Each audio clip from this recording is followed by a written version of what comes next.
Okay, Phillips versus Republic. Whenever you're ready.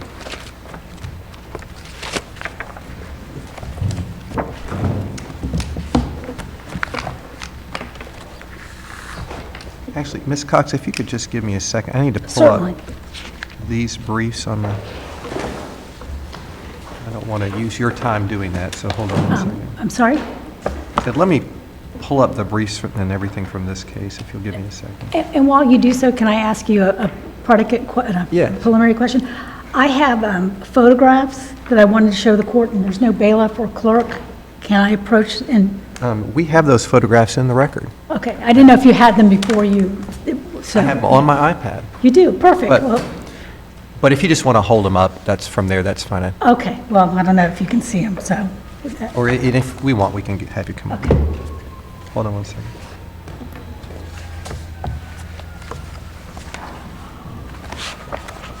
We're probably talking about that photograph, huh? Number 6? Yeah, that looks like it. Yeah. Yeah, that's the photograph, yes, okay. Ready. And I'd like to reserve 6 minutes, please. Okay. Good morning. My name is Karen Cox, and I'm work with Bush Ross, and I'm here representing the appellants in this case, the Phillips. And Your Honors, this case, once you get past the preliminary discovery pending issues, the duty question in this case is predicated on factual determinations. Those underlying factual determinations are very much disputed in the record. And so summary judgment simply could not have been properly granted when the trial court did.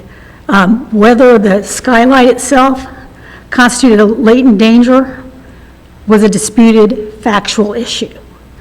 Whether Buckner and/or American Manufacturing negligently created or negligently approved the condition of the painted skylight was a disputed factual issue. Whether the painted skylight is a usual hazard that's encountered by roof painters in the course of their duties is a disputed factual issue. Republic's exercise of... If control of premises, in a premises liability case, if the control of the premises is definitively set out in a lease or other written document, why doesn't that become a question of law? Because, Your Honor, earlier you mentioned the Undertaker's Doctrine. And under the, if you're talking about with respect to Republic and Fisher, how do we reach Republic and Fisher because of these? I also talked about the fact that you actually have to present these theories before appeal. I mean, you sued. I mean, your theory of liability was that there potentially were other people who owned or controlled the premises. Yes. Okay. But as to the issue of control of the premises, that seems to me like more of a legal issue in terms of right of control. I mean, for example, if a neighboring property owner said, hey, I see you're bringing somebody to do something to the roof. I don't want you to do that. I'm concerned about the overspray, stop, wait for a year when I'm going to clean my roof so I don't get this spray over on it, and then they stop. I mean, has that person now taken control of the premises? Can you go sue them because they made a suggestion that was listened to? Well, but that's not what happened here, because what happened here was Republic, through its employees, basically assumed the duty to control or to direct and implement the safety issues at the warehouse. So if we're, I don't know if we're going ahead to that issue. I mean, we know from the lease that the owner and the lessee jointly controlled certain aspects of maintenance. Yes. So there was that joint control. And the problem I have with your argument is it does, I mean, how do you ever create a corporate structure that protects from liability? Because you always have the possibility that a parent company can exercise varying degrees of control over the subsidiary. So the lessee has the right to control the premises if it was a sole shareholder and the shareholder made decisions. I mean, does that mean that you don't have to pierce the corporate veil? You can just have a factual issue about control anytime there's any evidence that there's influence inside the company with some parent corporation or shareholder? I mean, But those aren't the facts of this case. I mean, the facts of this case are that Lisa Goggin specifically directed that a safety inspection be conducted, that she came down to the warehouse with the inspector, and then she took it upon herself to go through the report, come up with a list of things that needed to be addressed, prioritize them, and then was in direct contact with the facility or plant managers of the warehouse and say with respect to what they were doing, when they were doing it, how they were doing it. Lisa Goggins was a Republic employee, and now I don't remember, I think they're Colorado, sitting in Colorado. When we're thinking, we're talking about legal duty. Who has a legal duty vis-a-vis invitees? And isn't it the person that has the right to control access to the premises that would have the legal duty? And the fact that somebody else may have exercised influence or even directed the corporation with respect to certain aspects of the building, does that change the duty analysis? If you look at, for example, the Florida Supreme Court case of Conklin v. Cohen, where there was a building being constructed and there was an architect, and the architect's contract included supervision, and an employee fell off the scaffolding and was injured, and the employee sued a bunch of people, including the building owner and the architect. And in that case, the Supreme Court said summary judgment isn't appropriate as to the architect because they had supervisory authority in their arrangement with the building owner, and so there is a theory of liability, and it goes back to here. There's the case of Aries also talks about if you assume a duty with respect to a premises, then you have to exercise reasonable care, and this isn't an instance where Republic was, in no way are we saying that they're the parent and so they're responsible. What we're saying is there's a contract where they accepted $10,000 a month to provide management services for this company. Mm-hmm. And under that contract, their employees, specifically Lisa Goggin and Timothy Fisher, performed a lot of services with respect to the premises, and in particular, the safety of the premises, and they failed to do so. And it's foreseeable under those circumstances that an injury would occur not only foreseeable, but foreseen that an injury would occur, such as the injuries now, that under occurred the to terms of the Phillips. contract, they didn't make decisions, they just consulted and advised, correct? Well, that's a disputed factual issue. I asked about the terms of the contract. The terms of, it's called the FSA, the Financial Services Agreement, and that is what it says, but the terms of the contract aren't, the terms of an agreement between parties are not controlling or conclusive when there's determining whether a duty was assumed.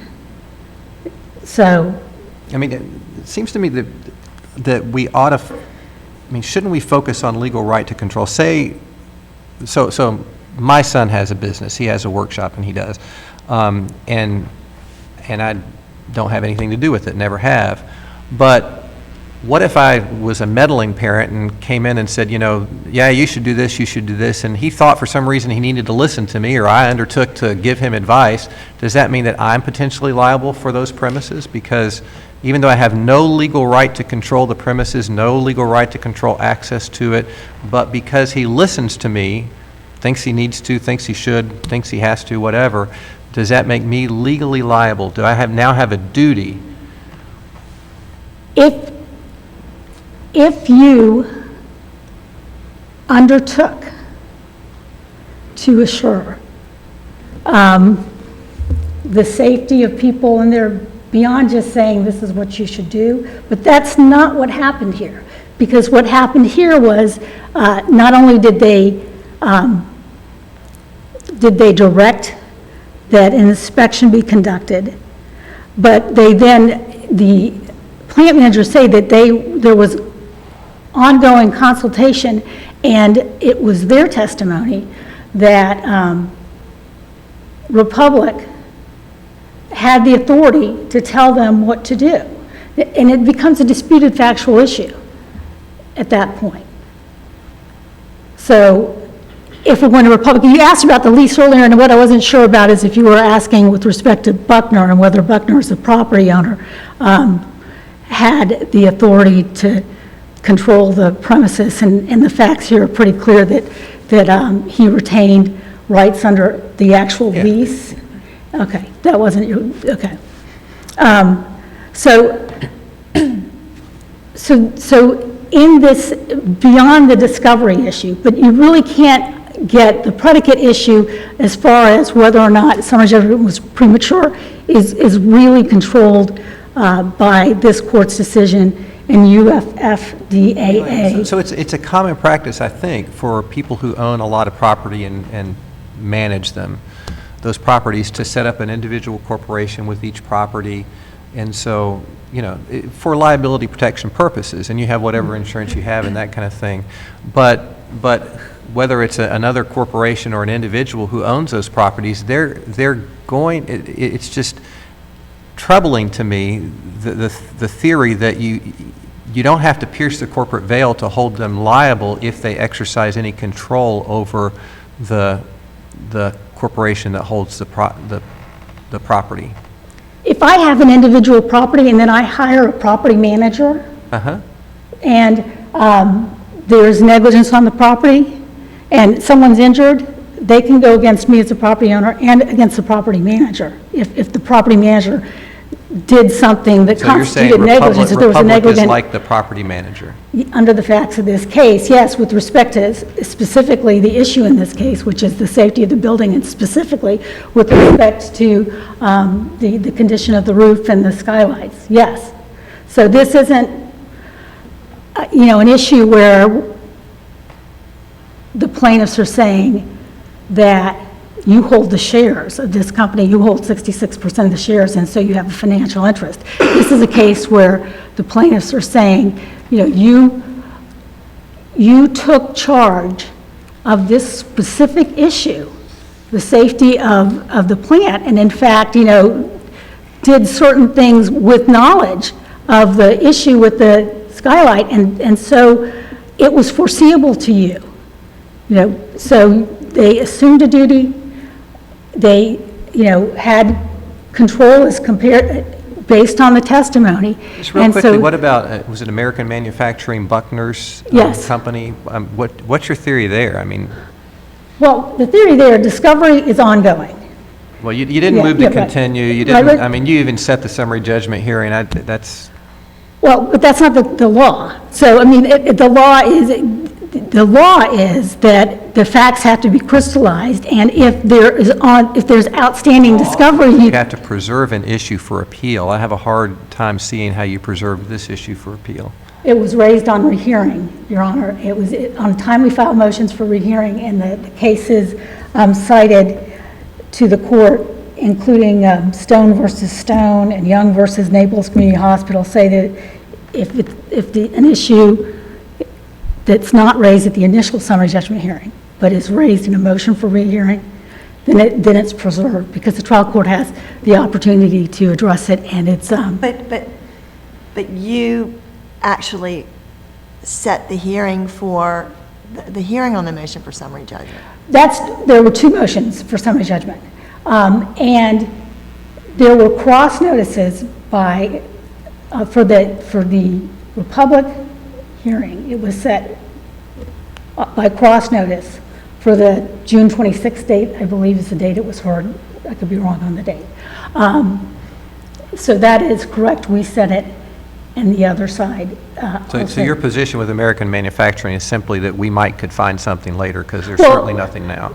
No, there is something now, and what there is now. Buckner chooses to pay for something from a corporation. How does that mean that the corporation in any way controls premises? If American Manufacturing negligently created the condition, and the warehouse was painted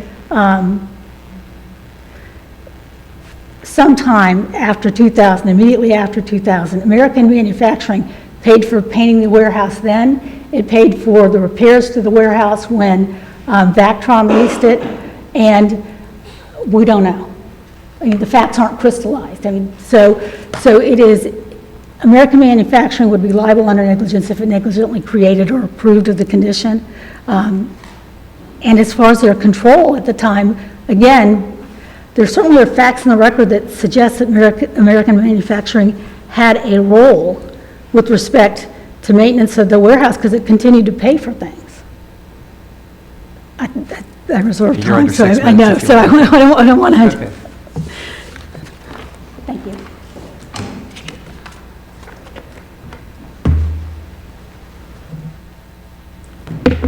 Good morning, may it please the court. Jack Ryder, appearing on behalf of Republic Financial. We had intended with the counsel for the other appellees, Your Honors, that I would use some of the time, perhaps 10 minutes, and to the extent necessary, the other appellees would use the remaining time. But let me jump, Your Honor, right to the issue, as Judge Lawson, you highlighted. On behalf of Republic Financial, certainly it was not the owner, it was not even the manager. Republic Financial was nothing more than a consultant, and Your Honor, I agree with your observation that the legal language, the document controls the relationship of the parties, and the financial services agreement made clear that in this particular instance, there was no right of control by Republic Financial over this property. It was nothing more than advice, and in fact, Section 3.2 of the Financial Services Agreement expressly it states that Republic Financial has no control. So from the perspective, Your Honor, of the notion of corporate structure and corporate hierarchy, I agree with Your Honor's assessment that should be respected. And in this case, the Republic Financial is clearly insulated in the sense that they were nothing more than a consultant, not an owner, not a controller of the property. If they had agreed to maintain the property in a safe condition, you would agree that they would have a duty to do so, right? If there was an That's agreement, the agreement. if Republic Financial had agreed to take on a maintenance obligation, then that would change the question. Certainly, that would change the scope of the analysis here. It wouldn't change the outcome in this case, Your Honor, but I would agree that the language of the agreement How do can you deal with control. the fact that they say that there's a dispute as to, there's no dispute as to what the agreement says, but that, of course, you can have oral modifications, you can do whatever, so that they say, as a matter of fact, Republic undertook to maintain the building and made all decisions regarding maintenance and repair in the building. Well, Your Honor, they've articulated here today that that's a question of fact, but as Your Honor pointed out, there was no demonstration that this is a disputed issue of fact before the trial court, and there's been nothing presented to create the idea, the notion that this could be... 3 employees of the lessee corporation who testified that we took our orders from Republic, basically. Your Honor, the fact that individual employees may have not understood the corporate hierarchy does not change the dynamic of the legal analysis or the legal requirements imposed by this document. The relationship amongst Republic Financial and the owners and managers of the property is laid out and set forth in the Financial Services Agreement. And it specifically says that Republic Financial has no right of control, not over the maintenance and not over the running of the day-to-day operations of the building. Regardless of what the agreement says, to the fact that the 3 people testified that they took their marching orders from Republic create a disputed issue of fact that needs to be resolved by the jury, not resolved at summary judgment. No, Your Honor, no, Your Honor. An employee, an underlying employee, a subordinate employee, or even somebody who isn't a technically employee but is confused as to the legal import of documents that are respected and recognized under Florida law can't change the dynamic of corporate structure or create, as a matter of law, from the perspective of, is there a legal duty? The fact that an employee thought that Republic Financial may have been in charge doesn't translate into a legal duty under Florida law, particularly when, as Your Honor noted, we've got existing corporate structures in place. They have expressly made clear that they are not attempting to pierce the corporate veil, so it's really a non-starter. And I think if we move forward to the substantive issues, for example, Your Honors, as you pointed out, they have raised this notion that there was outstanding discovery that they wanted to take, that they wanted to have the opportunity to continue to develop that argument. But the unfortunate problem for them is not only did they waive it and not preserve it, they invited any alleged error because they set these matters for hearing. They argued at the hearings. They didn't raise it at that time. And to come back after the fact and say, well, wait, we want to try looking for something else, that's just not the way it works. If we move past also, Your Honor, and I do want to talk a little bit about the substantive issues here, because when I say the substantive issues, I mean specifically, was there a duty owed in this context to Mr. Phillips, the plaintiff? And in this instance, Your Honors, we would respectfully submit that the case of Strickland versus Timco Aviation controls. Well, when I say it controls, I believe it's very persuasive, and of course not binding on the court, but I believe the court... Strickland, it appears to me that the skylights were readily visible, so there was no issue as to whether that condition was latent. No, Your Honor, I mean, it says that he got chlorine in his eyes so he couldn't see, but there's nothing indicating that you couldn't tell where the skylight was looking at the roof. Your Honor, I would respectfully disagree with that, because if we look at Strickland... I'm looking at it, so show me where that is. In Strickland, the court made clear that not only was it a matter of the individual getting the chlorine in his eyes, but the court also noted the fact that the plaintiff had alleged, here, Strickland asserted, and this is on page...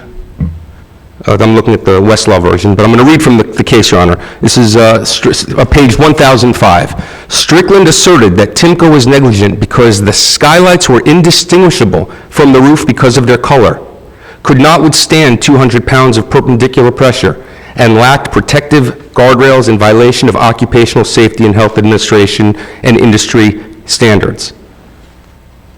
So, in that case, they did in fact allege, Your Honor, just like in this case, that the skylights were, quote, indistinguishable from the roof, unquote. And that's reading right from the case, Your Honor. So I would respectfully suggest that in Strickland, just like in this case, although the plaintiff did allege that he got some chlorine... So you think that Pirtle was decided incorrectly then? No, Your Honor, I think Pirtle is completely distinguishable, and here's why. In Pirtle, and Strickland actually distinguishes Pirtle, by noting that in Pirtle, there was no indication that the painter knew that the skylights were even there. That's why that was an outstanding issue of fact. And in fact, the Strickland case goes through that analysis when they talk about why Pirtle is distinguishable toward the end of the case. In the end of Strickland, the court actually says that this is not a situation where there's a disputed issue as to whether or not the painter was aware of the existence of the skylights. I mean, the facts here, Your Honor, these undisputed facts bring this case directly into the Strickland analysis. It's really on all fours. In Strickland, the court held that even though the skylights were painted over, it said that the appearance of the condition of the skylights was not deemed to be a dangerous condition approved by the property owner. The danger of falling through the skylights was an obvious hazard in light of the knowledge of an independent contractor that these skylights were there. And the owner had no duty to warn, of course, because in Strickland, just like in this case, the specific risk for which the painter was unfortunately injured is part of the specific task that the independent contractor undertook to perform. And if we look at the facts of this case, and these are the undisputed facts taken from Mr. Short's testimony. Mr. Short testified that he and Phillips had walked the roof before they undertook the job in order to measure it.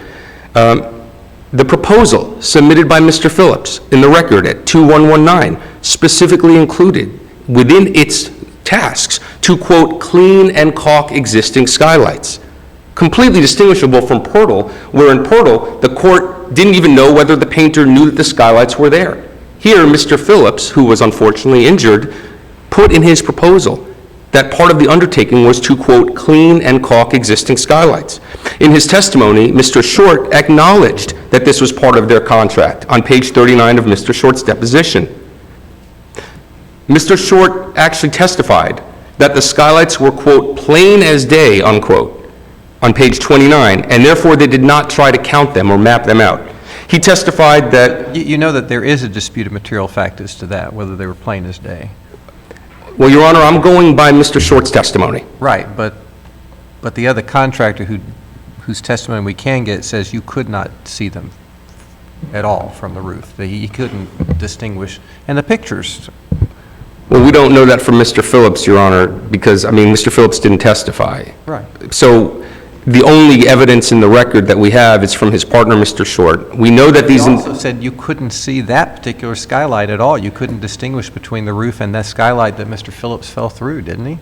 He said that he couldn't see it, he said that because they were painted over, that he couldn't see that particular skylight from the roof, but what he also said was that by walking through, they could have mapped out the skylights from internally. They walked through the warehouse that day. And this goes back to, Your Honor, and of course, I think it's important to note that they had their safety harnesses with them, elected not to wear them, and Mr. Short testified that they had a general awareness in all of their years of experience. When I say they, he was testifying on behalf of himself and Mr. Phillips. They understood the dangers inherent within going on top of a roof that had skylights. But did they say the plain as day was from the internal looking up from inside at the roof, or plain as day from external? I don't recall if he was that specific, Your Honor. I don't recall. What I do know is that when he testified and was asked about the existence of the skylights, he made very clear that he did not believe they needed to be mapped out, that they were plain as day, that was an existing pattern of the skylights. Now, perhaps that was from internally, but this goes back to the scope of the work and the duty that is undertaken. And when it comes to an independent contractor who is hired for a very specific task, like painting a roof, there are risks inherent in going on top of a roof, including the risks of known existing skylights. And that's why Strickland's analysis is so well articulated and should be followed here. Because that case describes the fact that this is not a circumstance like, for example, in the, I believe it was the Cecil Resort versus Hawkinson case, or other cases, including the appellant's counsel filed yesterday a notice of supplemental authority involving cases where somebody goes onto a piece of property and they get injured by some defect or hazard that wasn't part of the task that they were hired to perform. So this is not a case, for example, where a man hired to clean a roof enters a warehouse and slips on a wet floor. That's a different situation. That's a different situation. That would take it under the duty to a business invitee. This is not the situation of a business invitee. This is a circumstance where an independent contractor hired to go up on a roof, who gives a proposal that undertakes to repair, clean, and caulk skylights, knows about the skylights, is unfortunately injured by that very thing that they were hired to work on. And the law is very clear on that unless the only circumstance where you would have a case where an owner of a building, or again, Republic Financial is just a consultant. That dangerous condition is latent. That's when you would have... Well, Your Honor, the way I read the case is, for example, in Conklin versus Cohen, the way I read the case, one who hires an independent contractor is not liable for injuries a contractor receives from work performed unless the owner is actively participating in the construction to the extent that he directly influences the manner in which the work was performed. An owner who is passive, as in this case, and it's undisputed that none of the defendants, not Republic Financial, not Mr. Buckner, not American Manufacturing, none of these defendants in any way controlled the scope of work undertaken by Mr. Phillips and Short. They agree with that. And Your Honors, I don't want to take up any more of the other appellees' time. Unless there's any specific questions as to Republic Financial, I'll ask that the court affirms as to all.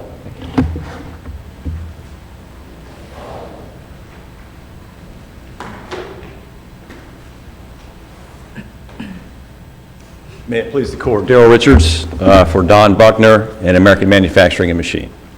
I want to address the latency issue because that seems to be of concern, that this skylight was painted over and was indistinguishable from the roof. And I fully agree with the position that in Strickland, that was the exact and precise argument made by the plaintiff in that case. The plaintiff argued that this was a latent defect that I was not aware of because it was indistinguishable from the roof. Now, I know there's one line in that case talking about chlorine mist, but that case was not decided based on a causation argument.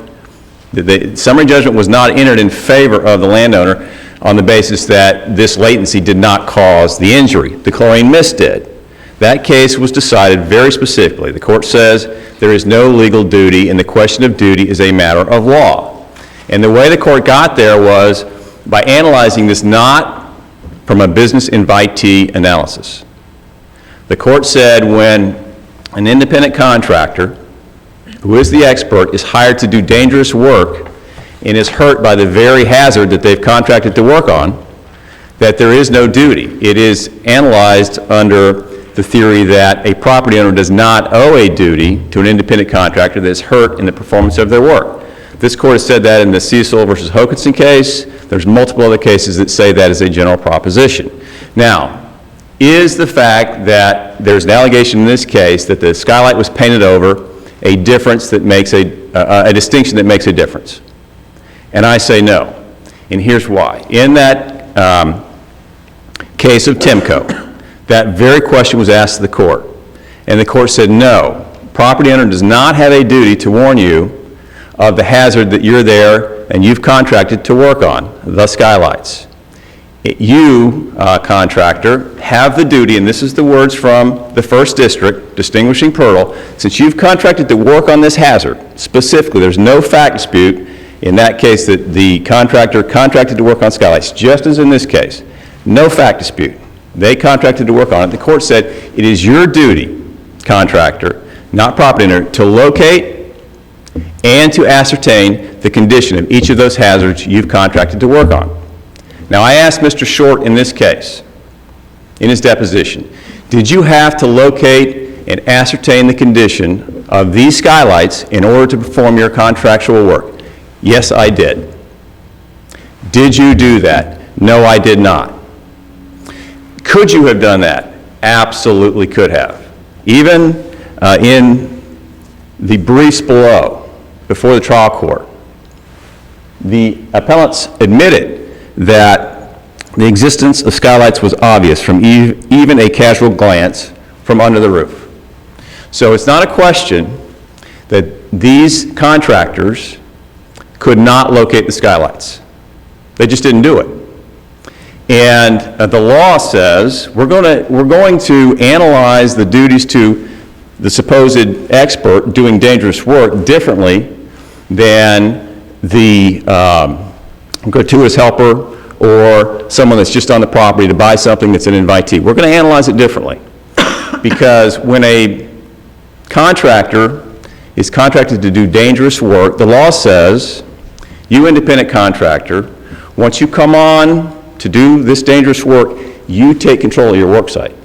It's as if you become the possessor. It's as if you become the owner, and it's your duty to locate and ascertain the condition of these hazards that you've contracted to work on. With regard to this particular skylight, did you ever specifically ask in the record, was this one of those from inside the warehouse that was plain as day? I did. And the answer? And the answer was yes. I asked Mr. Short, I showed him multiple pictures. I even showed him the ones that were after where you could see the broken through skylight. And I said, can you see that there? Yes. Could you see it then? Yes. Is that a fair and accurate depiction of the way it looked? Yes.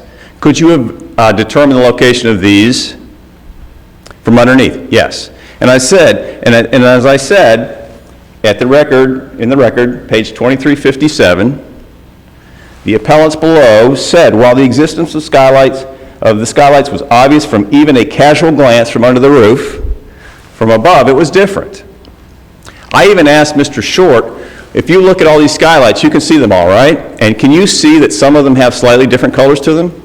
They look a little bit different? Yes, you can. Could you have done that before you were on the roof? Yes, I could. So there's no question. There was no fact dispute about the ability to locate these. No one said, not one shred of proof, we could not have mapped this out. So your position would be, I guess, that a latent defect would be if there was one that was painted on the bottom and the top so you couldn't tell from underneath that there was like one that was different and...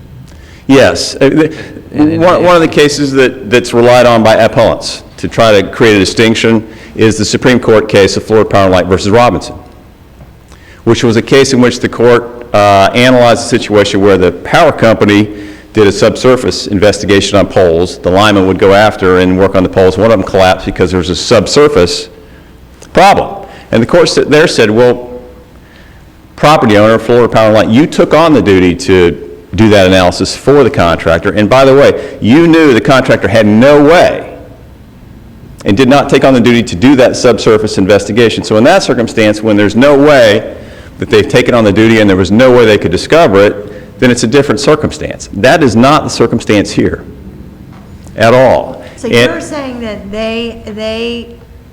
the skylights, like in here, readily observable from underneath, and so that they could know where they were, and if they wanted to map them, they could have mapped, and they chose not to.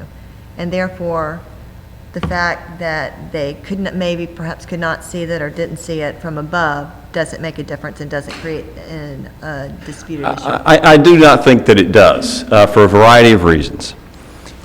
One, again, independent contractors are presumed to know what they're doing under the law, and that's why the duty's analyzed differently. Two, duty is really a policy decision about the facts, circumstances of who can bear the risk, who can identify the risk, who can distribute the risk. And for independent contractors, there's plenty of things that you do. Number one, you know what you're doing. You identify the hazards you've agreed to work on, whatever that takes. You negotiate your contract to take into account these risks. You purchase insurance, and you use safety equipment. And so that is why the law makes that policy decision in this case, that the duty is going to be allocated not to the property owner to go out and identify the very hazards that you've hired someone to work on.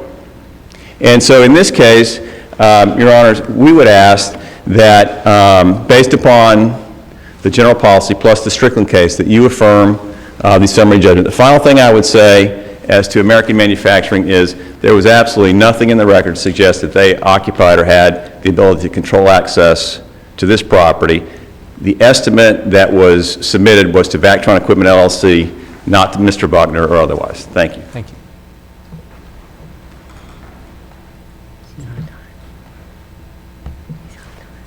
You're out of time. Sorry about that. Do you have any questions for me? No, thank you.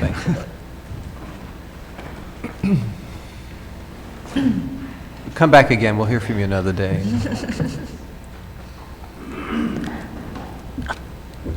I have a lot to cover, but I will, with respect to Strickland v. Timco, a couple of things I want to bring your attention to, and it's a messy case, but can only be read as having dealt with a patent condition and not a latent condition. And it even cites the seminal case that deals with the duty that an owner owes to an independent contractor with respect to a latent defect, which is Florida Power and Light versus Robinson. And that's a case that they didn't cite in their briefs at all. How do you deal with the language on page 105 that the allegation was that Timco was negligent because the skylights were indistinguishable from the roof because of the color? Well, on page 106, it says, Timco moved for summary judgment contending that no act or omission on Timco's part caused or contributed to Strickland's accident. And then when you look at page 105, what the court says as the evidence, not the allegations, but the evidence, was that Strickland stated the mist got behind his glasses and into his eyes. You skipped the part where they alleged that Strickland knew of the existence of the skylights. Right, no, he knew the existence, but he knew the existence of the skylights, and then the testimony is that he says that after the mist got into his eyes, he stepped on the skylights. I mean, those are the facts. I mean, Strickland, to the extent that Strickland is read to mean that when there is a latent defect, there is no duty owed to an independent contractor, then it is in conflict with the Florida Power and Light versus Robinson decision, which makes it clear that a duty is owed, even under those conditions, if the property owner I mean, if you hired somebody to clear, if the U.S. government hired somebody to clear an old artillery range of all unspent ordnance that was buried under the ground, I mean, you could sort of say, well, that's latent because you can't see it. Right. But if you hire, I mean, their point is if you hired them to do it, and there is no dispute that your client was hired to clean the skylights. Clean and caulk existing skylights. Right. And they weren't hired to remove paint from a skylight. And they Clean, weren't remove paint, hired, I mean, it's, you know. Your Honor, they weren't hired to, for example, after the skylight got broken, what they did was they replaced it with metal. They weren't the guy who came in to replace that painted fiberglass skylight with the metal skylight. They were the guys who were paid $3,500 to paint this roof, to paint and clean the roof. And they said our quote is existing skylights. there is a skylight there that's indistinguishable. But let me What- ask you this. Yes. And I understand that from above, the argument is that the skylight was painted over and it was indistinguishable from the roof and he stepped on it. But from underneath, would you agree that you could see the skylights from underneath? I would not agree with, that the record is as clear as Mr. Richards thinks it Can is. you point as to any, how- can you how- point it to anything in dispute? Because the testimony was, as they said, I mean, that you could see the skylights from below. I mean, you could.